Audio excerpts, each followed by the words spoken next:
While making Jaws, Richard Dreyfuss and Spielberg bonded over an affection for a 1943 Spencer Tracy movie called A Guy Named Joe, and both talked about how they wanted to remake it. Seems natural then that Spielberg would direct and Dreyfuss would star in the remake, Always.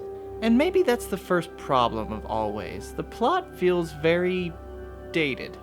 Richard Dreyfuss is a reckless pilot working as an aerial firefighter with his best friend played by John Goodman and his girlfriend played by Holly Hunter. Dreyfuss finally decides after a lot of exposition and foreshadowing to quit his dangerous profession and settle down with Hunter. But of course, he's called out on one last dangerous mission, and his plane blows the hell up. Next thing, he's getting his hair cut in the afterlife by Audrey Hepburn. No, seriously, this angel figure explains that he must go back to be a guardian angel for a young pilot, to provide inspiration just as he was inspired.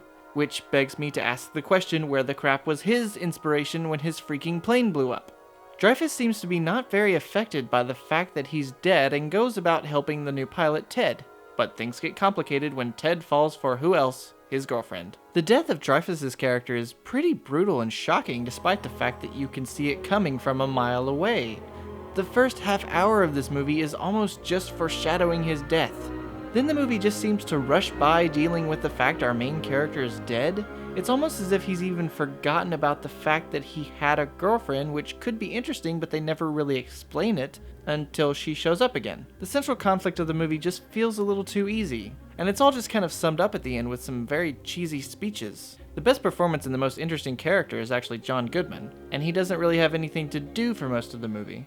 As much hate as this movie's gotten over the years, I expected it actually to be a lot worse. The scenes of aerial firefighting are the best parts of the movie and are genuinely pretty intense. It's just a shame that's a very small part of it. Ultimately, it's not god-awful, it's just very forgettable for Spielberg. In most interviews, it seems even Spielberg has forgotten he even made it. The movie actually did fairly well at the box office, even though it came in the first weekend in 5th place, but critics were pretty quick to dismiss it and it's since pretty much fallen into obscurity. It's on Netflix, so if your mom is in the mood for some cheese, this is the most Spielberg cheesy corn you can find.